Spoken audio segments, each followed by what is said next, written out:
요한계시록 말씀을 혼자서 연구하면 얼마나 걸릴까?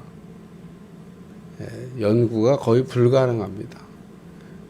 궁금한 것도 많고 모르는 것도 많고 여러 가지 막 묵시문학적인 그 내용들을 많이 인용해서 썼기 때문에 그 곁길로 가기가 아주 쉬운, 그래서 선생님이 항상 필요하고 선생님이 있으면 뭐 쉽게 이렇게 할 수 있습니다.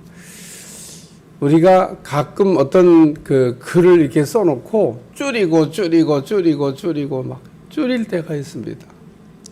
그러면은 알갱이만 남아요. 어떤 분이 성경을 꽉 한번 이렇게 짜봤더니 뭐가 나오나 봤더니 예수님이 나오더래요. 여러분 성경을 꽉 짰는데 예수님이 안 나온다. 그러면 성경이 잘못 짜진 겁니다. 성경이 아닌 거를 들고 짰든지. 그러니까 성경은 이렇게 꽉 줄여서 딱 두 글자로 만들어라면, 뭐 한 세 글자로 만들어라면 예수님, 그거밖에 안 나와요. 그러니까 성경은 구약도 그렇고 신약도 그렇고 다 예수님을 이렇게 이야기하고 있는 책이 성경책이다. 그래서 성경을 확 짜면 피가 나온대요. 예수님의 피가 보혈이 흘러. 여러분 성경을 꽉 짜면 예수님이 나온다는 얘기에 공감이 가야 됩니다. 아, 성경은 예수님을 이렇게 우리에게 얘기하는 아주 말씀이구나. 요한계시록을 읽을 때도 이렇게 그 66권 중에 한 권이지만 이 요한계시록도 역시 예수님을 얘기하고 있다는 겁니다. 그 이상도 그 이하도 아니에요. 뭔 예수님을 붙잡고 가면 되지 예수님을 놓치고. 그러니까 우리는 신앙생활 할 때 첫째도 예수님, 둘째도 예수님, 셋째도 예수님. 예수님 외에 뭐 달리 다르게 뭐 가야 될 길이 없습니다. 요한계시록을 뭐 이렇게 연구하신다는 분도 많고, 뭐 책을 쓴 분도 많고, 또 저도 목사이기 때문에 내가 이걸 모르고 내가 요한계시록을 이렇게 정리를 못하고 내가 그 목회를 한다는 것도 그렇고, 아주 또 어떻게 설교도 해야 되잖아요.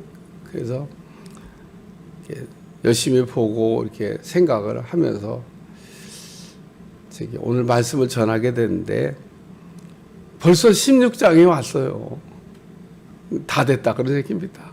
어저께 시작한 것 같은데 뭐 신기한 얘기를 제가 별로 안 해가지고 요한계시록을 이렇게 설교하면서 별 신기한 얘기를 안 해요. 신기하고 막 놀라운 얘기를 해야 되는데 그게 다 곁길로 가는 겁니다. 오늘 우리는 요한계시록을 읽으면서 예수님을 이렇게 놓치지 않으시기를 주님으로 축원합니다. 요한계시록 1장 1, 2절 말씀 다시 한번 읽고 성경 몇 개만 읽겠습니다. 요한계시록 1장 1, 2절 예수 그리스도의 계시라 이는 하나님이 그에게 주사 반드시 속히 일어날 일들을 그종들에게 보이시려고 그의 천사를 그종 요한에게 보내 알게 하신 것이라. 요한은 하나님의 말씀과 예수 그리스도의 증거 곧 자기가 본 것을 다 증언하였느니라. 1, 2절 말씀에서 핵심 포인트는 예수님입니다. 첫째도 예수님, 둘째도 예수님, 셋째도 예수님 얘기를 하고 한다는 거잖아요. 예수님을 우리가 놓치면 안 된다는 얘기를 하고 있고요.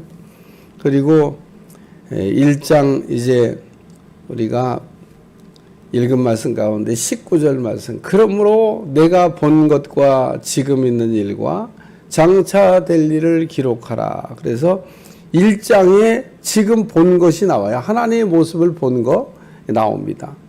그 다음에 지금 있는 거 2, 3장에 나오는 소아시아의 7개의 모습입니다.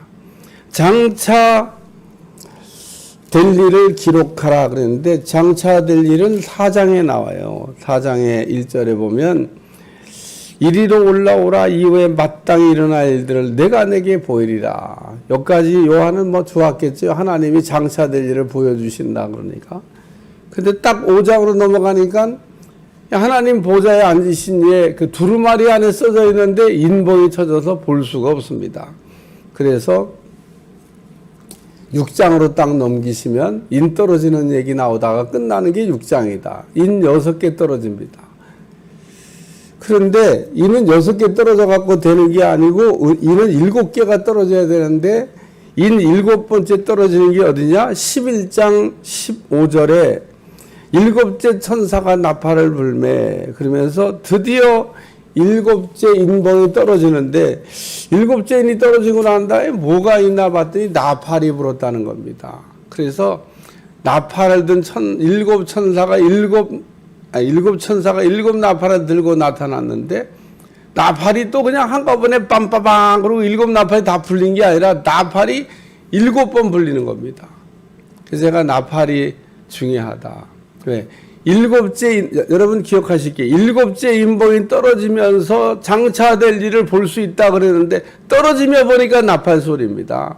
근데 이 나팔 소리가 7번 울렸다 그러지만 뭐 처음 불릴 때는 예수님이 온다. 7번 불렀을 땐 예수님이 오셨다. 뭐 이 얘기지 않습니까? 결국은 나팔이 중요한 얘기입니다.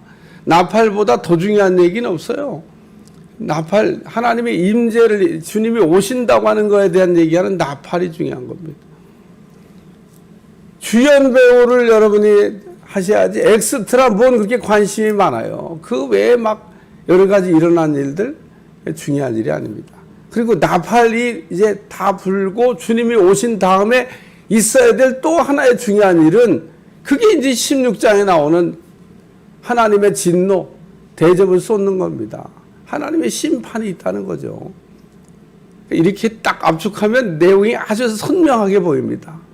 요한계시록은 주님이 재림하실 것에 대한 얘기를 말씀하는 내용이고 주님이 재림하시면 심판하신다는 얘기를 하고 있는 책이구나.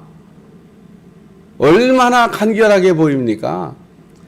엑스트라 다 빼고 주연 배우만 딱 보니까 주님이 오셔서 이 세상을 심판하신다고 하는, 그때는 억울하게 죽은 사람들은 보상을 받게 될 것이고 억울하게 죽인 사람들은 하나님의 처벌을, 공의로운 처벌을 받게 될 것이다. 그래서 어제 하나님을 우리가 바로 섬기는 일을 해야 되겠다. 섬기는 걸 잘해야 된다. 섬기는 거에 하자가 생기면 안 된다. 오늘은 천사가 또 넷째 천사, 다섯째 천사, 여섯째 천사가 나오는데 넷째 천사가 해에다가 대접을 쏟으니까 해가 권세를 받아서 불로 사람들을 태웠다. 사람들이 크게 태움에 태워진지라. 이 재앙들을 행하는 권세를 가지신 하나님의 이름을 비방하며 또 회개하지 아니하고 주께 영광을 돌리지 아니하더라. 그래서 지금 이거는 주체가 하나님이고 대상이 인맞은 자들이 아닙니다. 하나님을 대적하는 자들을 하나님께서 처벌하는 건데 이런 해에다가 대접을 쏟았더니 해가 막 불덩어리 쏟았다 그러는데 글쎄 이걸 어떻게 설명하면 좋겠어요? 네? 태양에 문제가 생겼다고 얘기할까요? 아니면 핵전쟁이 일어났다고 얘기할까요? 아니면 땅이 터져갖고 용암이 올라왔다고 얘기할까요? 그냥 성경은 해에다가 대접을 쏟았더니 해가 권세를 받아가지고 불로 사람들을 태웠다는 겁니다. 우리가 알고 있는 그 상식으로 봐서 태양이 만약에 조금만 지금 있는 상태에서 우리 지구로 가까워지면 우린 다 타 죽습니다. 조금만 지구에서 멀어지면 우린 다 얼어 죽습니다. 이야, 참 절묘하게 하나님께서 거리를 맞춰가지고 인간이 살 수 있는 환경을 지금 그래도 이렇게 조성해주고 있었던 겁니다. 태양이 조금만 지구 쪽으로 가까워지면 우린 다 뜨거워서 타 죽고 조금만 멀어지면 다 얼어 죽는다니까요. 추워서.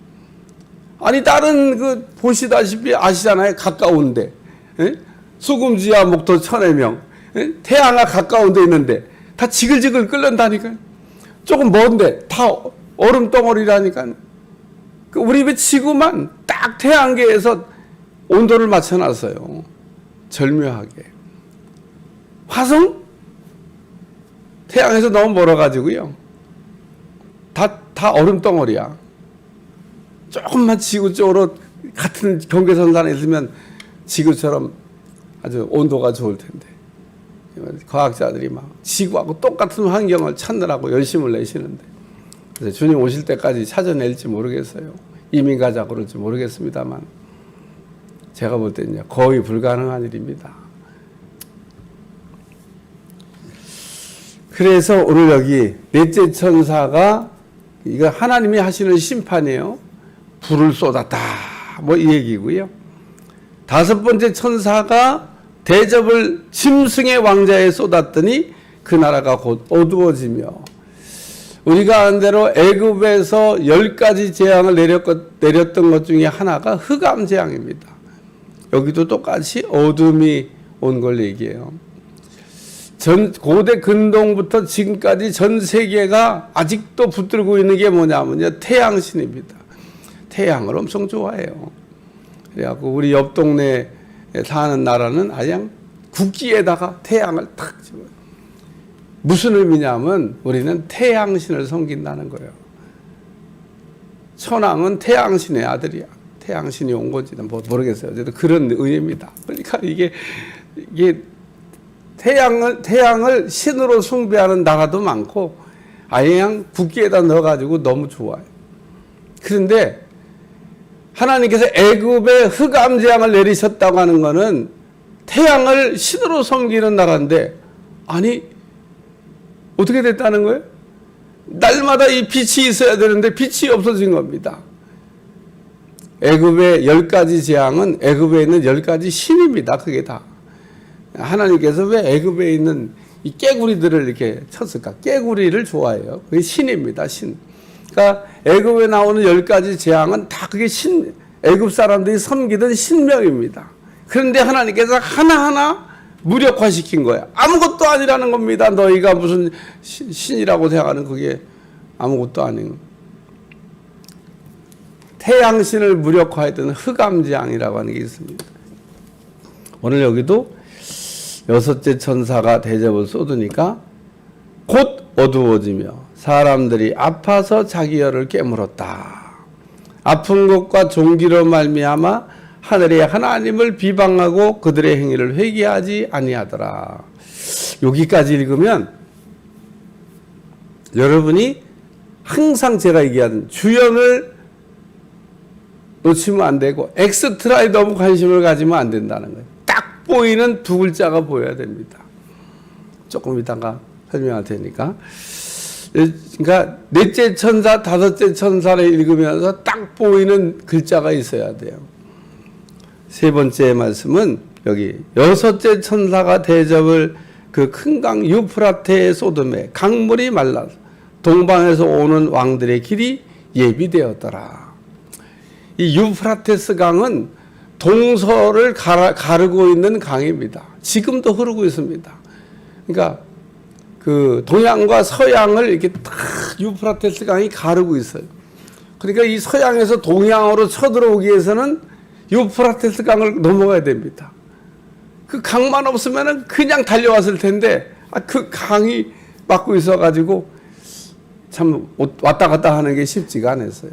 그러니까 반대로 동양에서 서양으로 갈 때도 이 유프라테스 강이 있어가고 가는 게 어렵지가 않습니다.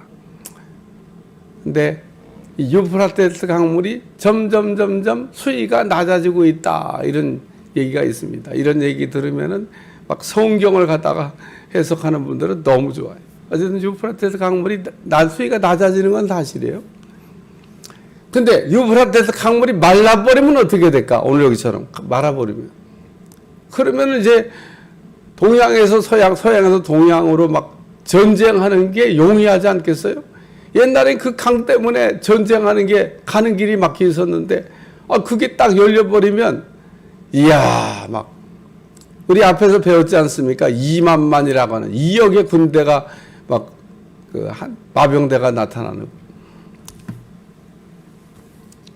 그리고 이 쭉 내려오면 16절에 새 영이 뭐 이렇게 나와서 한다는데 새 영을 히브리어서 아마겟돈이라 하는 곳으로 왕들이 모이더라. 근데 이 아마겟돈이라고 번역된 말을 그 원어로 보면 하르 무기또 이렇게 되어 있습니다. 무기또의 산이라는 거예요.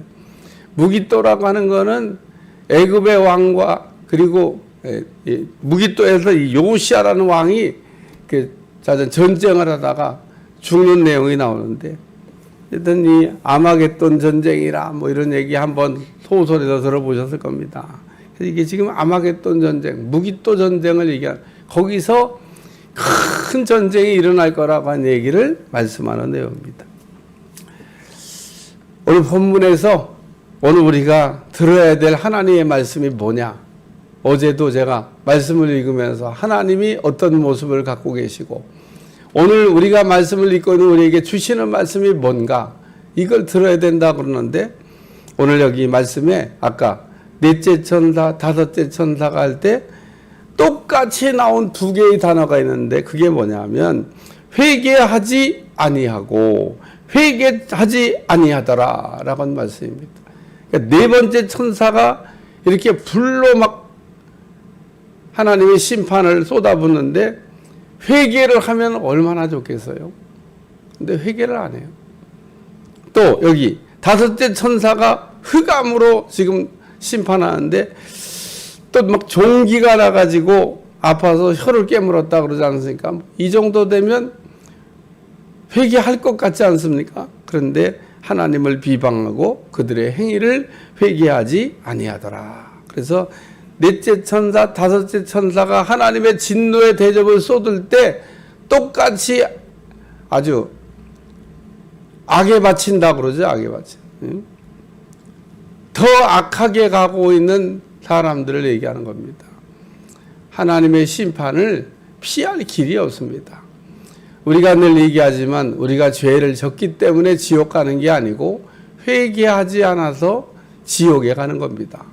지옥 간 사람들 중에 죄 졌기 때문에 지옥 간 사람은 한 명도 없습니다. 하나님은 우리에게 얼마나 회개할 기회를 주시고 돌이킬 기회를 주시고 바로 살 기회를 주시고 또 선지자들을 보내서 말씀하시고 지금도 말씀하시고 하나님께서 그렇게 말씀하시는데 안 들으니까. 그래서 세상에 제일 불행한 사람이 들리지 않는 사람이에요. 보이지 않는 것도 불행한 일이지만 들리지 않는 게 불행한 겁니다. 왜냐하면 믿음은 들음에서 나며 들음은 하나님의 말씀으로 말미암았느니라. 들리기만 하면 믿게 되고 들리기만 하면 회개하게 되고, 세리 요한이 광야에서 회개하라 천국이 가까웠느니라 외치니까 막 바리새인 서기관들이 막 때를 지어 나옵니다. 누가 너희를 진노에서 피하라 하더냐 그러고 막 세리 요한이 꾸짖습니다. 그래도 은혜 받겠다고 귀가 들린 겁니다. 야곱이 가나안 땅에 기근이 왔을 때 애굽에 양식이 있다는 얘기를 들은 겁니다. 그래서 아들들을 내려보내요. 못 들었으면 어떻게 되죠? 그게 복음인데 그러면은 굶어 죽는 거죠. 양식이 옆 동네에 있는데도 모르면 굶어 죽을 수밖에 없습니다. 온 천하에 양식이 없구나. 우리는 그냥 굶어 죽어야 되겠구나. 그렇게 생각하고 죽을 수밖에 없습니다. 어디 양식이 없는데 뭐. 근데 야곱이 애굽에 양식이 있다라는 소식을 들은 겁니다. 복음을 들은 거죠, 복음을. 그러니까 양식을 구해다가 안 죽고 살았죠. 그러니까 오늘 우리도 회개하라고 하는 이 하나님의 말씀이 들려지면 사는 겁니다. 근데 회개하라고 하는데 내가 뭘 잘못했는데, 나 죄 없는데, 왜 자꾸 나보고 뭐 회개하라고 그래? 이렇게 나오면 곤란하다 그런 얘기인 겁니다. 우리는 그래서 우리가 흔히 얘기하듯이 성자가 누구냐? 날마다 자기가 죄를 회개하면서도 하나님 나는 죄인입니다 라는 사람이 성자고, 내가 무슨 죄가 있냐고 이렇게 얘기하는 사람은 아무리 자기가 깨끗한 척 해도 죄인이라는 겁니다. 그렇기 때문에 오늘 우리는 무엇보다도 회개하라고 하는 음성이 들려지면 그게 복이 있는 사람입니다. 오늘 우리가 하나님 앞에 깨끗한 사람이 아무도 없어요. 의로운 사람이 아무도 없습니다. 하나님이 그냥 예수님의 대속을 믿을 때 의인이라고 인정해 주시는 거지. 우리가 무슨 갑자기 죄가 없어져 가지고 성자가 된 게 아닙니다. 죄인을 의인으로, 의인을 죄인으로 만들어 주시는 거예요. 죄인이 의인이고 의인이 죄인이다가는 아주 유명한 그 루터의 말이 나오잖아요. 그래서 오늘 회개하지 아니하고 회개하지 아니하더라. 이야, 참 이쯤 되면 그냥 개도 회개를 할 것 같은데 이렇게 하나님의 무서운 진노의 불대접 앞에서도 회개를 안 하더라. 그런 얘기인 겁니다. 그리고 또 밑에 15절에 빨간 글씨로 이게 쓰여져 있습니다. 이거는 주님이 직접 하신 말씀이라고 하는 것만 이렇게 신약 성경에는 표시해서 써놨습니다. 그러니까 오늘 6번째 천사가 지금 대접을 쏟는 이야기까지 하다가 우리 주님이 하시기를 도적같이 오리니라는 말씀을 하고 있습니다. 이와 같은 일이 언제 어느 때 일어날지 모른다는 겁니다. 사람들에게 우리 주님이 언제 이런 일이 일어날지 안 가르쳐 준 게 잘하신 것 같아요. 왜냐하면 아주 그냥 못된 짓 다 하고 시큰 그냥 죄 짓고 놀다가 야 드디어 시간 됐다. 야, 이제 회개하자. 그러고 정산할 아주 약삭 빠른 사람들 많죠. 제가 신학교 다닐 때 구약 교수님이 아주 쪽지 시험을 시도 때도 없이 보는데 아주 정말 괴롭습니다. 언제 볼지는 모르겠는 거예요. 수업 시간 딱 들어왔고 백지 한 장씩 딱 나누면서 자 시험 봅니다. 이야, 그러니까 그 한 학기 동안 모든 학생들의 손에서 그 히브리어 단어를 안 들고 다니는 학생이 없습니다. 예, 언제 단어 시험 볼지 모르니까 무조건 외워야 된다는 거예요. 히브리어는 뭐 이유가 없다는 거예요. 그래야 히브리어 책을 보지 뭐 안 읽고 그거 뭐 어떻게 그러니까 막 매일 막 저는 반 학기 동안 막 왜 언제 볼지 모르. 그래서 오늘은 볼라라 그러고 그것도 안 해요. 또 이게 막 그냥 강의만 하시는 거예요. 그러다 어느 날 갑자기 자 시험 봅니다 막. 그리고 그 쪽지 시험을 모아서 성적에 반영한다 그러니까 정신 바짝 나는 겁니다. 아무리 다른 시험 잘 봐도 소용없어. 그 쪽지 시험에서 점수 안 나오면 학점 안 되는 겁니다. 오늘 우리 주님이 도적같이 오신다는 겁니다. 언제 오실지 몰라요. 그 신약 성경을 읽다 보면 호련히라는 표현, 호련히 성령이 호련히 이렇게 내려왔다는 표현인데 그 호련히가 도적같습니다. 전혀 생각하지 않은 시간에 갑자기 성령이 내려왔다는 겁니다.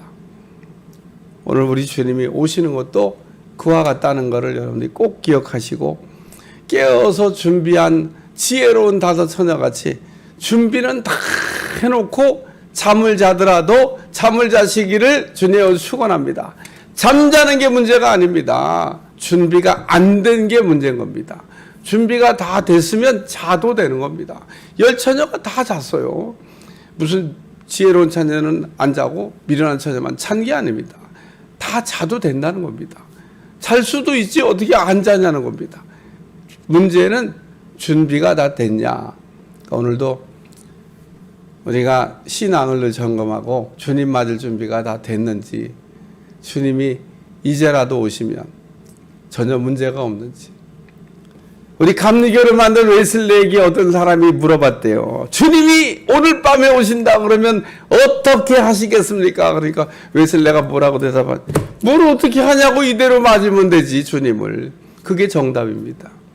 여러분 주님이 오늘 밤에 오늘 새벽기도 끝나고 오신다 그러면 어떻게 하실 겁니까? 그럴 때 뭔가 이게 막 마음이 분주해지는 분들은 준비가 덜 된 겁니다.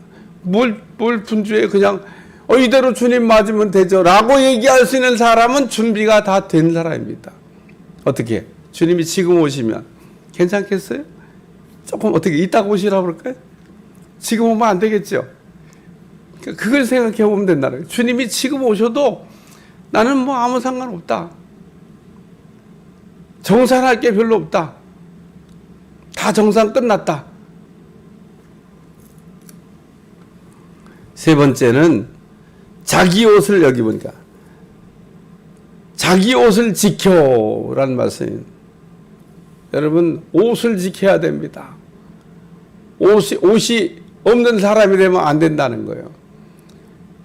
예수님 어떤 임금이 잔치를 베푸는데 초대한 손님들을 불렀더니 안 와.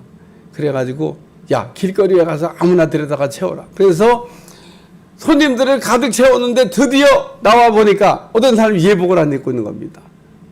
너는 왜 예복을 안 입고 있냐? 잔치집에 오려면 옷이라도 깨끗하게 입고 와야지. 너는 어떻게 옷도 안 입고 왔냐? 내쫓아라. 그래서 바깥으로 쫓겨나 슬피 울며 이를 갈았다.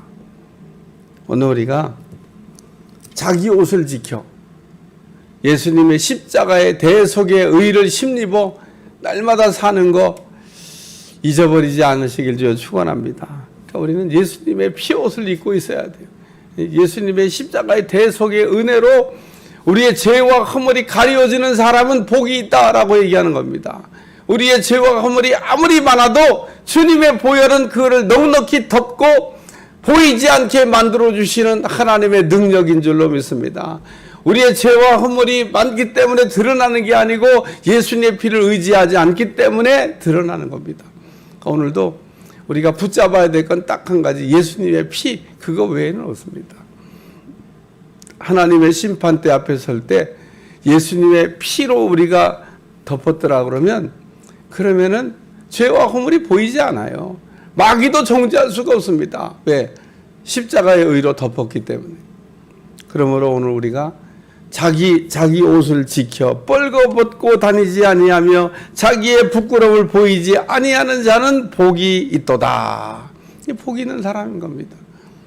오늘도 우리가 한없이 하나님 앞에 부끄러운 일이 많고 죄인인 것이 분명하지만 그럼에도 불구하고 우리 주님이 십자가의 대속의 피로 나를 이렇게 덮어주셨기 때문에 그 은혜로 산다는 거 잊어버리지 않길 주여 축원합니다. 오늘 대접이 쏟아지는 내용을 우리가 읽으면서 하나님의 공의로운 심판이 있다고 하는 얘기를 우리에게 이야기하는 겁니다. 요 도미치안 황제의 이 핍박 시대 때 얼마나 많은 그리스도인들이 무참하게 죽어나갔습니까? 얼마나 하나님이 정말 살아계시다 그러면 이럴 수가 있습니까? 라고 할 얘기가 아마 곳곳에 터졌을 겁니다. 그러나 오늘 요한계시록 우리에게 말하기를 하나님의 공의로운 심판이 있다는 겁니다. 억울해하지 말라는 겁니다. 이때 하나님께서 공의로운 심판을 하실 거라는 겁니다. 오늘도 우리가 이 하나님의 무서운 진노가 기다리고 있다는 생각을 하면서 덜덜덜 떠는 게 아니라 이야 십자가의 대속의 은혜로 이 무서운 하나님의 진노를 피할 수 있다는 게 은혜다. 우리가 구약에도 이거에 대한 얘기가 나오잖아요. 애굽에서 유월절 하나님의 그 진노가 내려올 때 어린 양의 피를 볼 때 유월했다고 얘기하지 않습니까? 똑같은 겁니다. 여기도 하나님의 무서운 진노가 내려올 때 유월 하나님의 진노와 무관한 사람이 있습니다. 피를 힘입은 사람은 무관하다. 인 맞은 사람, 불도장 받은 사람 무관하다는 겁니다. 그러니까 요한계시록이 막 그 엑스트라가 막 나와가지고 막 할 때 인 맞은 사람들이나 피를 덮은 사람들에게 무슨 문제가 일어나는 줄 알지만 아무 문제 없다는 겁니다. 해당 봅니다. 땅에서는 목숨은 우리가 가져갈 수 있어도 영혼을 죽이지 못하는 우리 하나님 앞에 설 때는 하나님께서 능히 그런 일을 하실 줄로 믿습니다. 오늘도 아까 제가 오늘 계시록 설교하기 전에 딱 설명했던 계시록은 나팔 주님이 오신다는 이야기와 하나님의 무서운 심판이 있다고 하는 내용을 말씀하시려고 하는 책이구나. 주님이 이 모든 일을 하고 계시다. 기도하겠습니다. 하나님, 오늘도 여섯째 천사까지 대접제 양을 생각하며 하나님의 무서운 진노를 우리가 두렵고 떨리는 마음으로 우리가 받습니다. 회개해야 될 때 회개하고 준비해야 될 때 준비하고 입어야 될 때 옷 입고 우리가 주님을 맞이할 준비를 잘할 수 있도록 축복해 주옵소서. 예수님의 이름으로 간절히 기도하옵나이다. 아멘.